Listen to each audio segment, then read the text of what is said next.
There's been a clear shift in our politics lately. Arguing your point with facts or logic can feel like debating a brick wall. You can present a coherent argument backed by clear evidence and contextual statistics and get a response of, I don't believe that. While a discussion on the reverse Flynn effect is worthwhile, it's not what I'm going to focus on today. I want to talk about how political truth has shifted from empirical reality back toward tribal identities built on the back of emotional safety. Stories and communities shape belonging and take precedent over verity. The American media totally ignored this stuff until Donald Trump and I started talking about cat memes. If I have to, but it wasn't just a meme, create stories so that the American media actually pays attention to the suffering of the American people, then that's what I'm going to do. That moment wasn't about information. It's about identity. Once we dig deeper into recognizing what that means, a lot of what feels confusing right now will make more sense. So let's talk about it. How did we get here, and what can we do about it? Before we can talk about what's happening politically, I want to talk about the foundation that political beliefs are built on. To do that, we have to talk about how people make decisions in general. Not how we like to imagine we make decisions, but how we actually do it. Moral psychologist Jonathan Haidt, from The Righteous Mind, uses a metaphor that helps explain why so many political arguments feel impossible. Haidt helps us understand how human morality is shaped, how it guides our behavior, and how it works when we're under pressure. Haidt frames our rational and irrational, or conscious and unconscious thoughts as a pairing of a rider sitting on top of an elephant. The elephant represents our emotions and intuition, our sense of safety and threat. The elephant is powerful and most times uncontrollable. It reacts fast before we even have language for what's happening. Most of the time, it's already moving before you even realize. The rider sitting on top of the elephant represents our reasoning, our logic, the part of our minds that want to explain things and form our arguments. Unfortunately, the rider only has around 10% of the control over our decision making. The logical reasoning part of our brain isn't guiding our behavior. The powerful elephant moves first, then the rider is left explaining why we're taking the path. Because you didn't come here to make the choice. You've already made it. You're here to try to understand why you made it. So, most of what we experience as thinking is actually explanation after the fact. We feel something, and then we build a story that makes the feeling feel justified and coherent. When applied to politics, it means we're taking sides based on competing moral instincts, not philosophical arguments. Statistics can be factually true and still not move the needle. You're presenting evidence of someone's rider while something else is talking directly to their elephant, and the elephant usually has the final say. An example I've used for years to explain this is Colin Kaepernick. For anyone younger who doesn't remember, Kaepernick was an NFL quarterback who started protesting in 2016 by sitting during the national anthem. He said he couldn't show pride in a flag that represented a country that was opposing people, especially through racial inequality and police brutality. After meeting with former Green Beret Nate Boyer, Kaepernick transitioned to kneeling because Boyer suggested it was a more respectful way to protest. He compared it to lowering the flag to half-mast. Still a protest, but one that honored the military while mourning injustice. When people first saw this, most of them didn't start by analyzing his intentions. They had a reaction: anger, discomfort, feeling that something sacred was being violated. It wasn't a political argument yet, it was emotional. Because they asked their coach about Colin Kaepernick. He told them, they said, oh, that sounds cool. We want to do it too. And the parents actually supported it. The flag and really the blood that has been spilled on behalf of all of us for our freedoms. I'm the daughter of a veteran, and this is deeply offensive. You're not happy with your country, so I'm going to take a knee. So maybe the country can get raised up to their standards of an 8-year-old. Millions of people watched that and had a gut reaction before they had language for why they felt it. I had that reaction too. As a veteran, it hit something personal. I felt it before I had context, before I had a chance to really think about what he was trying to communicate. That's the elephant. Once context entered, the rider has work to do. And people go in one of two different directions. Some people let the rider guide the elephant toward a new understanding. Their feelings change as the understanding changes. That's what happened for me. Once I understood what he was doing, and once I heard Boyer describe it like a flag at half-mast, it reshaped how I felt about it. But for a lot of people, something else happens. Instead of asking whether the initial reaction was misplaced, the rider builds a new explanation that allows the feeling to stay intact. So, it becomes, he shouldn't have done it, or there were better ways, or it was disrespectful anyway. The reasoning changes, but the emotion stays.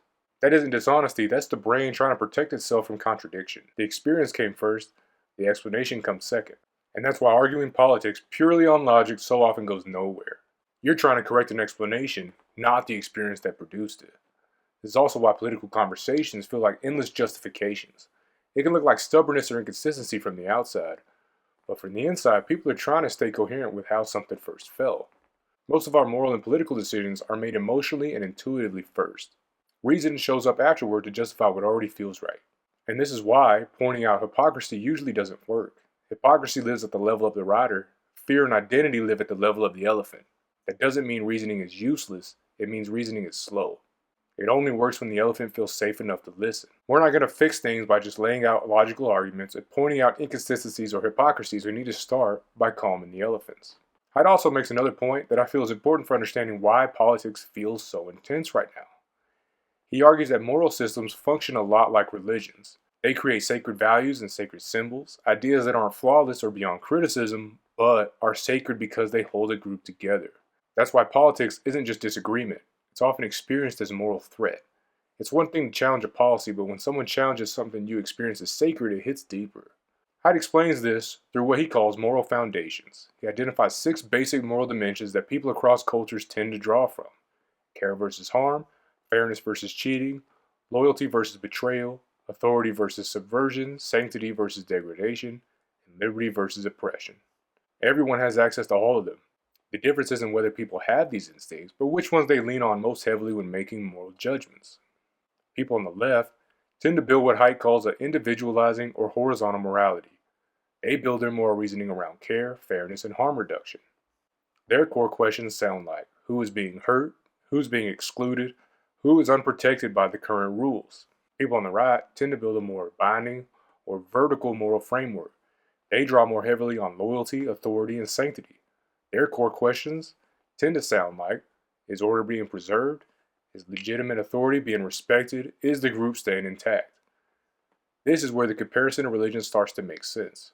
When loyalty, authority, and sanctity are central, it becomes very natural for things to take on a sacred quality, not metaphorically, but emotionally.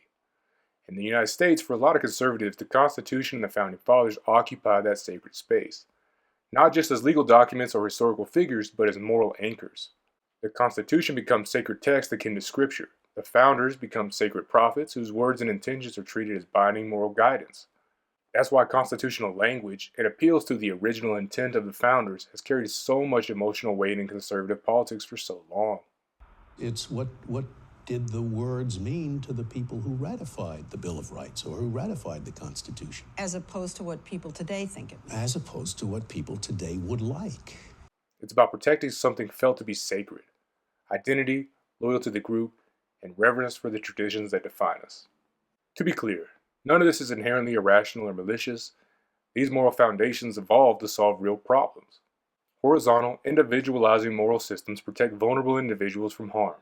It excels at noticing harm, limiting abuses of power, and expanding who gets protected by the rules. Vertical, binding morality protects groups and institutions by emphasizing order, continuity, and respect for authority. When people feel relatively safe, these different moral emphases can coexist. They can even balance each other out. One side pushes to widen protections, the other pushes to preserve structure. But fear changes how those instincts get used. When something feels sacred, questioning it can feel like betrayal. And when fear enters the picture, order can start to feel synonymous with safety. This is where a lot of confusion comes from when people look at conservative politics today. For decades, conservatives in the United States have hung their hat on small government and individual liberty. Government is not the solution to our problem. Government is the problem. When they feel safe, they don't want to be inconvenienced by bureaucracy or forced to adapt to social change. However, when they're scared, especially when they're also in power, state violence doesn't feel like oppression anymore, it feels like protection. Suddenly, expanding surveillance, police power, and federal authority feels necessary to maintain order. And you bring a gun into the district, you mark my words, you're going to jail. I don't care if you have a license in another district, and I don't care if you're a law-abiding gun owner somewhere else. You bring a gun into this district, count on going to jail, and hope you get the gun back. That's why support for larger police budgets and military spending can grow even when the crime rates are historically low. From the outside, it looks like cognitive dissonance. How can you say you want small government and support this? Your whole identity has been rebellion and guns, and now you're saying people should just comply and shouldn't carry guns? I think it's worth it. I think it's worth to have a cost of, unfortunately, some gun deaths every single year so that we can have the Second Amendment to protect our other God-given rights. You cannot bring a firearm loaded with multiple magazines to any sort of protest that you want. Don't let the left kid you with this, that this is just a normal protest. Peaceful protesters don't have 9mm weapons with 2 extra magazines. From the inside, it doesn't feel contradictory. The core moral priority hasn't changed. What's changed is who's being protected. Haidt's framework helps explain this too. He argues that conservative moral systems tend to prioritize obligation and care in layers, starting with the smallest, most familiar circles first: family, tribe, and nation. Authority structures maintain order to preserve those groups. Care is conditional. Protection is strongest for people who are seen as inside the moral circle. Well, I'll tell you, our country was founded by people who risked everything for religious liberty, free of the government getting in the way. And much weaker for people perceived as outside of it. Donald J. Trump is calling for a total and complete shutdown of Muslims entering the United States. When state power is used in ways that primarily protect their in-group, it doesn't register as tyranny. It registers as order being restored. And that's the key difference in how fear gets processed. On the left, fear activates concerns about harm: who's getting hurt, who's losing rights, who's vulnerable to abuses of power. Safety means fewer people getting hurt. It means protecting rights and limiting how much power can be abused. Protesters marched through Washington, D.C. on Friday, demanding accountability for U.S. immigration and customs enforcement. On the right, fear activates concern about breakdown: losing control, the group fracturing, authority no longer being respected. Safety means order. It means authority being respected and the group staying intact. They want to tell people to go ahead and protest, but what they're literally doing is encouraging more violence. Those are two very different answers to the same question: what needs to be protected right now? The elephant is running towards safety, and the rider's busy building explanations. Legal and moral justifications. It explains why rules can bend just this once, why exceptions are suddenly necessary, why some people deserve protection and others somehow deserve force. In the United States, that line has almost always been drawn along racial boundaries. This isn't a new failure of principle, it's a continuation of an old pattern. Law and order has historically meant law for some and force for others. The system can sincerely believe in itself while producing injustice, because those injustices are happening to people who were never fully inside the moral circle to begin with. This is how people can sincerely revere the Constitution while excusing its violation. The relevant part reads, a massive fraud of this type and magnitude allows for the termination of all rules, regulations, and articles, even those found in the Constitution. Because for them, the Constitution was sacred as long as it restrained government power in ways that felt protective of their in-group. When fear rises, it becomes less about restraining power in principle and more about protecting the group through power. From the outside, this looks like hypocrisy. From the inside, it feels like moral consistency under threat, and that's what we would call moral contraction. The moral system doesn't change on paper. The circle of who counts inside it shrinks in practice. A major driver of the MAGA movement is grievance, rooted and cultivated in the fear of status threat. White Americans have historically benefited from social, economic, and political systems that were explicitly structured around race. Some of these systems were codified in law, and some were less explicit. They've been treated as normal, neutral, or just the way things are. Redlining, segregation, unequal access to education and housing, disparate policing, immigration enforcement, voting laws. These weren't accidents, they were features. As those systems have been named, studied, and challenged, as their outcomes have been identified as unequal by design, something else has happened alongside that progress. For people who grew up experiencing those structures as fair and visible or morally neutral, having them questioned doesn't feel like policy critique, it feels like threat. Political psychologists call this status threat, in which dominant cultural groups are threatened by social progress and seek a return to the hierarchy of the status quo. In the United States, this threat often maps directly onto race, religion, and gender. As Whitehead and Perry describe it, Christian nationalism is a cultural framework and collection of myths, traditions, symbols, narratives, and value systems that idealizes and advocates a fusion of Christianity with American civic life. Christian nationalism prescribes a particular social order, with boundaries and hierarchies among natives and foreigners, whites and non-whites, men and women, and heterosexuals and others. That framework mirrors conservative moral foundations centered on hierarchy, authority, and sanctity, which is why these movements overwhelmingly consolidate on the right. Those experiencing status threat challenge the language of we need to fix broken systems and instead project we're being unfairly attacked, blamed, and replaced. And I created the first ever Department of Justice task force to eradicate anti-Christian bias. Instead of soothing fear, this narrative organizes and weaponizes it. These repeated narratives weaponize the fear into grievance. Grievance turns moral contraction into a moral project, defending real Americans, punishing outsiders, and restoring order by force. Within this framework, exclusion is necessary and justified, not cruel. This is where violence can feel righteous. Only when the enemy is seen as a threat to traditional values can they be dehumanized and hated in the abstract. Kick people out of this. That's right. Out of these United States. Yeah, you can't be a Amen. vigilante, but you literally can join ICE and be God's appointed avenger. Right. Who seeks to carry out God's vengeance on the evildoer. Immigration is evil. And those who are flooding our country, it's not theirs. They are flooding our country like a swarm of locusts and eating up the inheritance that your fathers, by their blood, sweat, and tears, laid up for you. You can join ICE today and make Jesus smile as you, with a gun, pack foreigners into the back of a van to be kicked out of the country. That is lucky, a godly, glorious endeavor. By the time Trump showed up, the ingredients were already there. Status threat, grievance, and a media ecosystem trained to convert discomfort into outrage. And Trump exploited it. He spoke directly to people's elephants to build emotional alignment. Short bursts of grievance, threat, and identity affirmation. He said the quiet parts out loud, not carefully, not coherently, often not intelligently, but without shame, without restraint, and without concern for institutional norms. You're being treated unfairly, they're laughing at you, they're replacing you.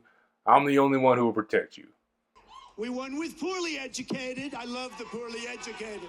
For people experiencing status threat, Trump sounded honest and authentic. And importantly, Trump didn't need his claims to be true in an empirical sense. They only needed to feel true inside an identity story that was already taking shape. It's why fact-checking never mattered. It was true enough for his voters. He synchronized existing fears across different audiences. For mainstream conservatives, he used coded language about law, order, tradition, and forgotten people. For racial conservatives, he leaned into victimhood and resentment. For extremists, he removed ambiguity entirely. They're poisoning the blood of our country. We will root out the communists, Marxists, fascists, and the radical left thugs that live like vermin within the confines of our country, that lie and steal and cheat on elections. It's so bad, and people are coming in with disease. People are coming in with every possible thing that you can have. Different messages, same emotional spine. Social media made this exponentially more powerful. Algorithms rewarded outrage and repetition, while legacy media did some heavy lifting to normalize his message. This trained people to treat emotional alignment as truth. And once loyalty becomes the measure of truth, everything else flips. Disagreeing becomes betrayal, institutions become corrupt unless they serve the leader, cruelty becomes necessary because the enemy is everywhere. Fear turns into political power. First of all, when these people come out and go, Tim's a bootlicker for defending us, I'm like, no, you misunderstand. It's my boots. It's mine. I voted for them. I'm wearing the boot. I'm stomping on the ground. I ain't licking anybody. I'm clapping for these people that I said, please go out and enforce the law. And anybody else who's cheering for it, who voted for it too, we're all wearing the boots. However, the only way to maintain that power is to keep escalating. If you've been feeling like politics is moving too fast to process, like every week is a new crisis, a new outrage, a new target, that's intentional. Fear has shifted from messaging to governance. Naming enemies isn't new, and the right-wing ecosystem lives on it. War on Christmas, a war on Thanksgiving. This war on fun. The war on straws. War on meat. Joe Biden declared war on freedom yesterday. War on knives. Doctors became murderers, trans people became predators, teachers, librarians, journalists became corruptors and enemies of the state. Some teachers pushing sex values on your third grader? Why don't you go in there and thrash the teacher? Like, this is an agent of the government pushing someone else's values on your kid about sex. Like, where's the pushback? For years, that rhetoric stayed mostly symbolic. It lived in media ecosystems, campaign speeches, outrage cycles. It felt like vibes, like shaking things up, like finally telling the truth. Trump took power again on fear messaging. Now he needed to keep identifying dangers, keep redefining who counts as a threat, keep the public emotionally oriented towards emergency. Umberto Eco described this as a defining feature of fascist movements, politics built around permanent sense of threat, where the enemy is never fully defeated because fear itself is the source of cohesion.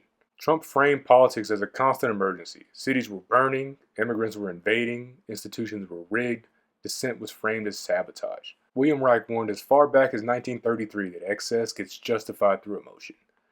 People need to feel that order is under threat. Legal scholars and historians have shown that fear-based regimes apply existing laws unevenly to punish political enemies and protect allies. Trump was able to erode trust in elections, normalize selective enforcement, frame loyalty as truth, and cast institutions as illegitimate unless they served him.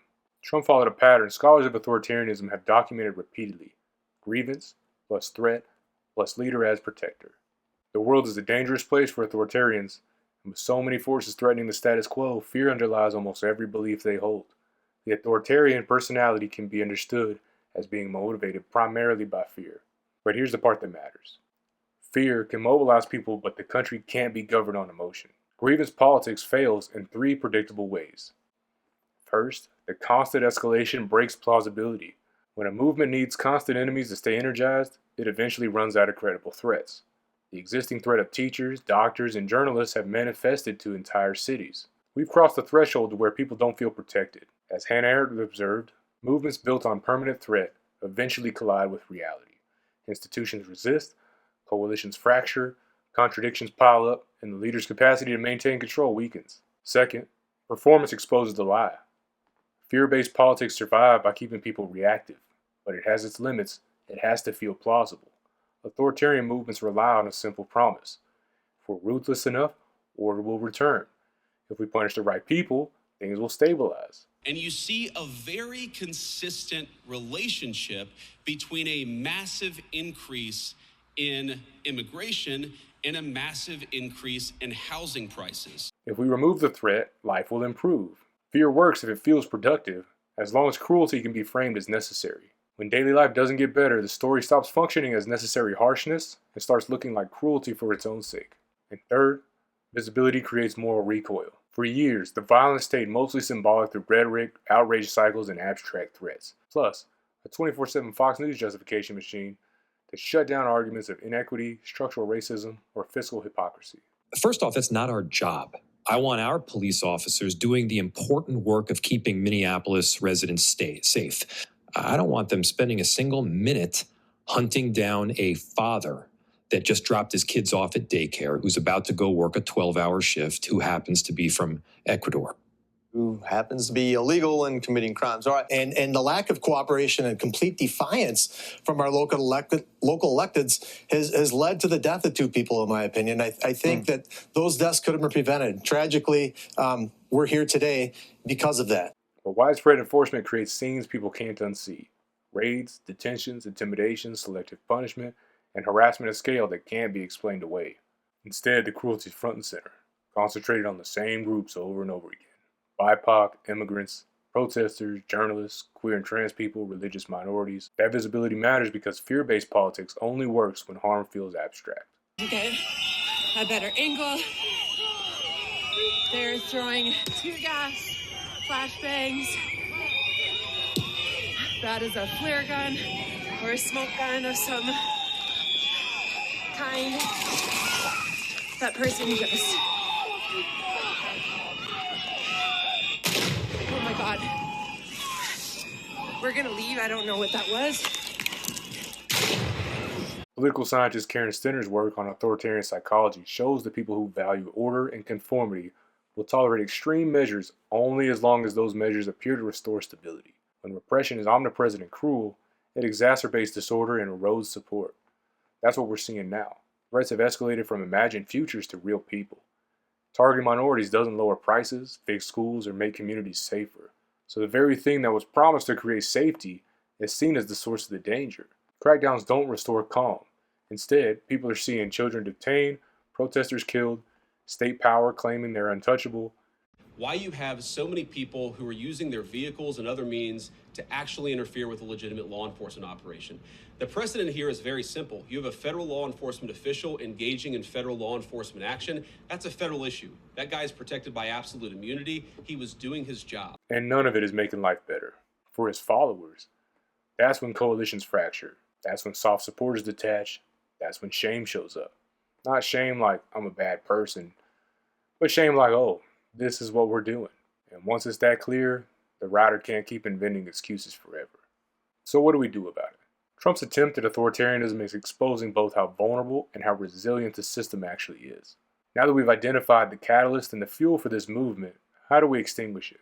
Political scientists who study democratic backsliding advise preserving democracy through systems and behaviors that stops fear from being the organizing principle of political identity. History shows three things consistently to slow or reverse authoritarian drift. First, make harm visible and specific. Mass harm becomes possible when people stop seeing its human consequences, when suffering becomes abstract, bureaucratic, or euphemized. Modern scholars like Jason Stanley show the same pattern in contemporary propaganda. Authoritarian politics relies on turning people into symbols, invaders, degenerates, or corruptors. That's why authoritarians attack journalists first. Visibility is dangerous to them. So the most effective counter is naming outcomes. Who was harmed, how, by which policy, in which place. That's why independent journalism is not just informative, it's structural resistance. Visibility interrupts moral contraction. Second, strengthen institutions that absorb conflict. Political theorist Juan Linz made a distinction that matters here. Authoritarian systems suppress conflict. Democratic systems process it. It's the ability to survive it without turning neighbors into enemies. And How Democracies Die, Stephen Levitsky and Daniel Zivlett show that democracies don't usually fall through coups. They erode when gatekeepers lose legitimacy or protection. Isaiah Hook and Tom Ginsburg document the same pattern globally.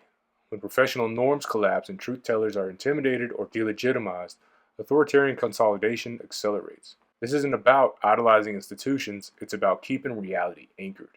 Courts slow things down, unions channel anger into negotiation, local governments turn national panic into manageable disagreement. Professional norms create friction. That friction feels inefficient, that's the point. Fear needs speed. Democracy survives on delay. Authoritarian movements don't fear opposition, they fear records. Third, refuse moral contraction. This is the hardest part. Every serious study of mass violence and authoritarianism finds the same precursor. Groups are pushed outside the moral circle. Democracy survives when people refuse to shrink that circle, when they insist that rights don't depend on loyalty, race, religion, or usefulness. Contraction always spreads. You don't need to agree with everyone. You need to insist that rights don't depend on belonging. That boundary is load-bearing. History is brutally consistent on this. And here's why connection matters. Fear radicalizes best in isolation. Algorithms know this, and authoritarians exploit it. Democracy doesn't collapse in one movement, and it doesn't get saved in one either. It's maintained by people who refuse to let fear decide who counts. The antidote isn't yelling online. It's thick social ties in the real world. Mutual aid, local organizing, professional communities, even boring, imperfect group spaces. If you're listening to this and feeling exhausted, angry, or numb, you're not broken. That reaction is rational. Fear politics works by making people feel small, overwhelmed, and alone. Research on extremism is blunt here.